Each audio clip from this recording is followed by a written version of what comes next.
Ryan Reynolds here from Mint Mobile.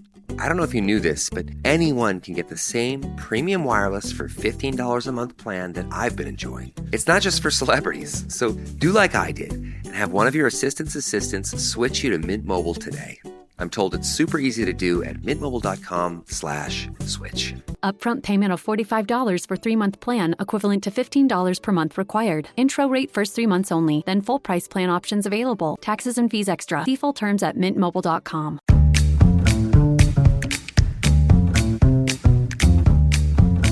Hello, welcome to today's episode of Unbox the podcast, where I will be sharing with you how a dream can change your life. I'm Sahar Palmer, your host, and in this episode, we're going to continue with my transformational journey from the corporate world into the mystical one. I'll be trying to demystify psychic exploration, the meaning of dreams, and healing. Now, self-growth is about self-awareness, becoming aware of how we feel in our physical bodies, what emotions do we feel, and how we think. Thinking is a conscious process. However, most of our thinking is unconscious, and your dreams are the language of your subconscious mind. Whatever gets into your subconscious gets there consciously, as a wise man once told me, meaning that all your experience in your physical body, whether you're aware of it or not, leaves an imprint on your mind, and your mind, your brain, weaves this imprints into different narratives in how you express yourself, how you talk, how you conduct your life, even in your sleep as you dream. So let me ask you, have you ever had a nightmare and wondered what your mind was trying to tell you? Well, I did. Many of us ignore nightmares as a one-off event. We brush them aside, or we attribute them to some other reason, like overeating just before going to bed, or even some chemical process that's going on in the body because of medication or whatever, and it affects our mind. I'd like to give you a personal example. A few years ago, when I attempted to stop smoking, my doctor prescribed nicotine patches to help with the process. I instantly noticed that my dreams turned into bad ones, or the usual nightmare. And I usually never have nightmares, maybe one or two. Except for the one which I had on that occasion that changed my life. But we'll come back to that later. I say the usual nightmare because sometimes you do get dreams that don't make sense, or you get dreams about what you fear, like spiders, mice, or snakes. It is still a frightening dream, but I would say to a lesser degree than what I call a serious nightmare scale. Speaking of spiders, back in 1992, I dreamt of a rather large black and white spider, just a little bit bigger than a 50-pence coin, or a dirham, and woke up to find that spider near my feet on the floor. It would have been literally just under my feet had I got out of bed. Now that's what I call a warning dream. Back to the nicotine patch.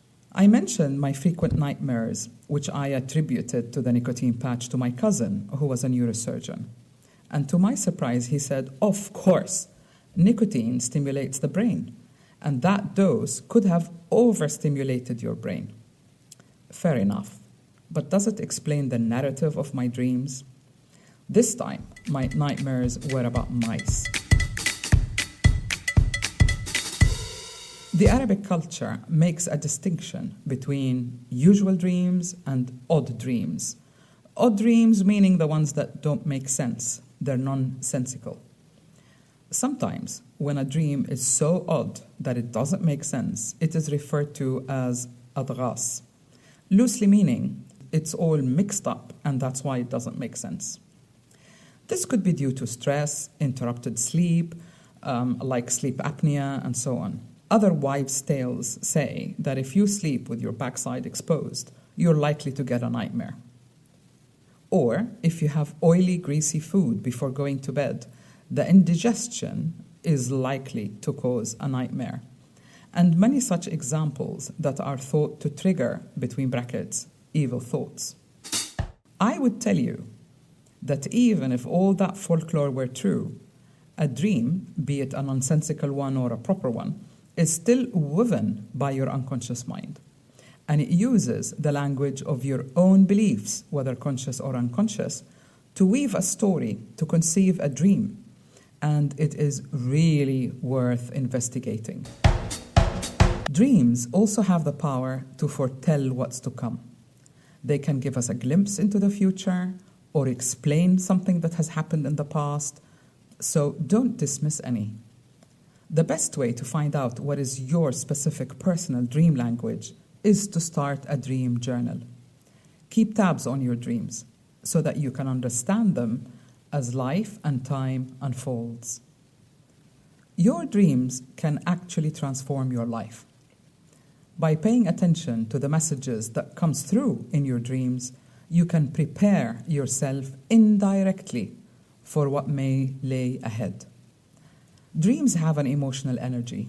Sometimes you wake up feeling great or feeling not so great.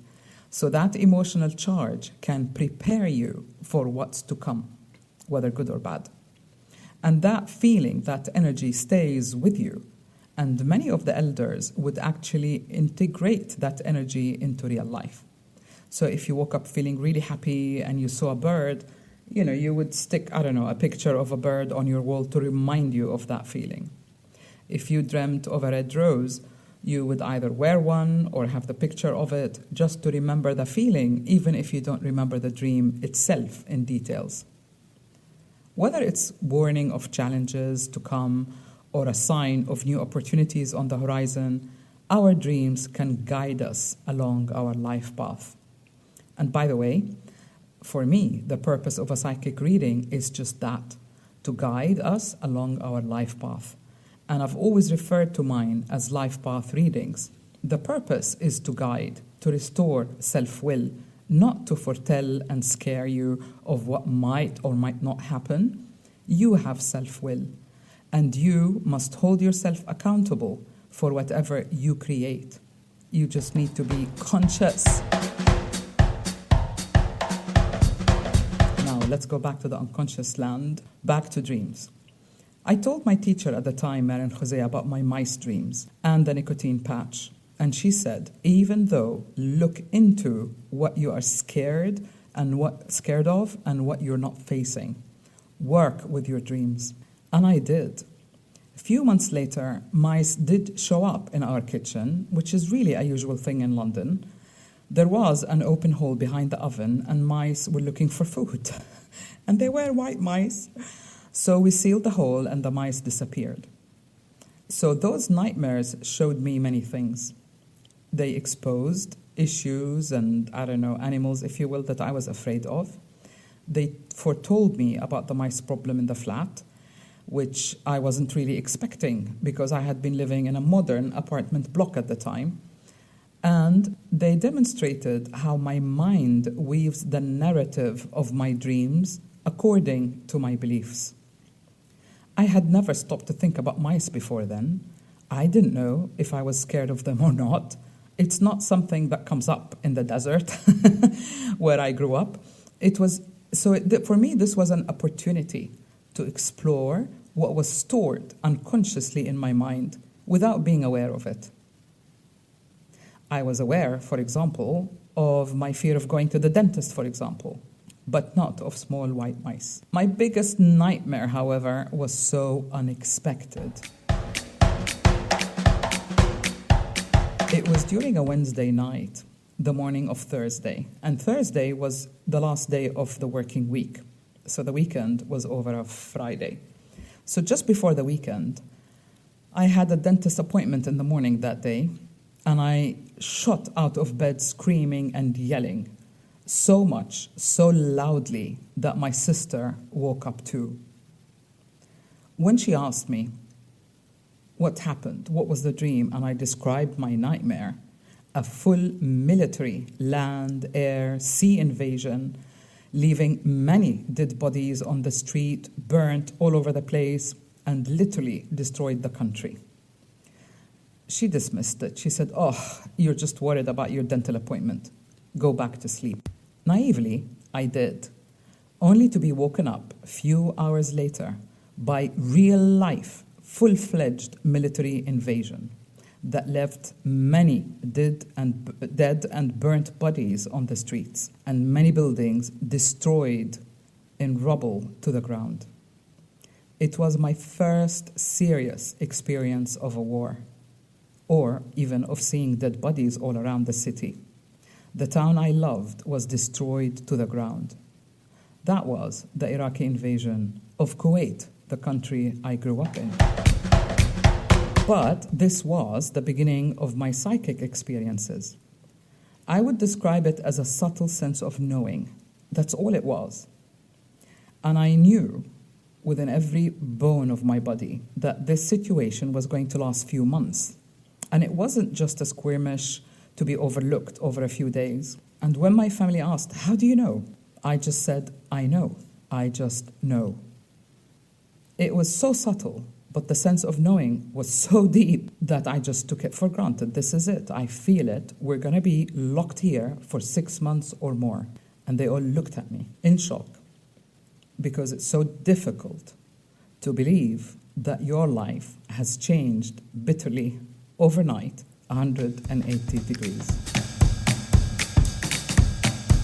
My father ran out to save a shipment that he had going by land. My brother heard the news, went after him, looking for him. They all disappeared for a few hours. By the time they came back, we had all aged 20 or 30 years. You could literally see the gray hair has already appeared. But my point is this. Imagine the possibilities if you were to listen to the wisdom of your dreams. If you were to take into account how your mind weaves the story, you can make better decisions, avoid pitfalls, and embrace the change that leads to personal growth. My life has not only changed, but I didn't know which way to turn. Yet there was an incessant voice saying, "Go to London, go to London." I didn't know how we could manage that with the blockade and everything that was going on, but the feeling was so insistent that I was so determined to get to London, not knowing how I would do that.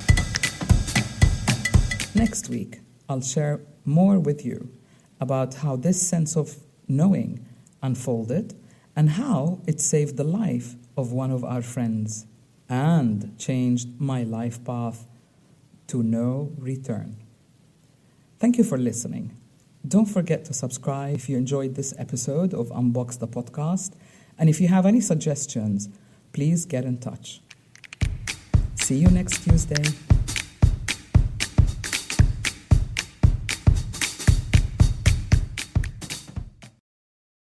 Marketing is hard. But I'll tell you a little secret. It doesn't have to be. Let me point something out. You're listening to a podcast right now, and it's great. You love the host. You seek it out and download it. You listen to it while driving, working out, cooking, even going to the bathroom. Podcasts are a pretty close companion. And this is a podcast ad. Did I get your attention? You can reach great listeners like yourself with podcast advertising from Libsyn Ads. Choose from hundreds of top podcasts offering host endorsements, or run a pre-produced ad like this one across thousands of shows to reach your target audience and their favorite podcasts with Libsyn Ads. Go to libsynads.com, that's LIBSYN, ads.com today.